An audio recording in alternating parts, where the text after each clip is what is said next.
ఇవి చూడు ఇగో ఇది ఏం చేశారు తెలుసా? ఇగో ఇట్లా నెత్తి పెట్టుకొని దాని మీద నుంచి దూకుంటారు అనమాట. ఏంటంటే పఫ్ కావాలి కదా, ఇలా పఫ్ ఇట్లా హైట్ కనిపించడానికి. పొట్టిగా ఉంటారు కానీ హైట్ కనిపించడానికి అనమాట.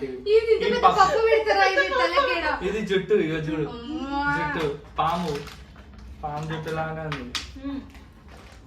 ఇలా జుట్టులే ఉండేవి కానీ ఇవన్నీ విగ్గులు వాడుకొని ఈ జుట్లు ఉండవా? ఈ విగ్గులు వాడుకొని వీళ్ళందరూ జుట్లు పెట్టుకుంటారు. అసలు జుట్లన్నీ కత్తిరించుకొని వీళ్ళందరూ యాక్చువల్లీ వీళ్ళ ప్రాబ్లం ఏం తెలుసా? వీళ్ళే వెళ్ళి కటింగ్ షాప్కి వెళ్ళి మొత్తం కట్ చేపించేసుకుంటారు అన్నమాట. మళ్ళీ వాళ్ళకన్నా పోయి ఇవన్నీ ప్రోడక్ట్లు కొంటారు. ఎందుకు కొంటారు, ఎందుకు కట్ చేసుకుంటారు మాకే. అంటే నార్మల్ డ్రెస్ అప్పుడు ఇట్లా వేసుకుంటాం, ట్రెడిషనల్ అప్పుడు జుట్టు ఉండాలి కాబట్టి ఇది చెప్పు. ఇది దేనికి యూజ్ చేస్తారు చెప్పు.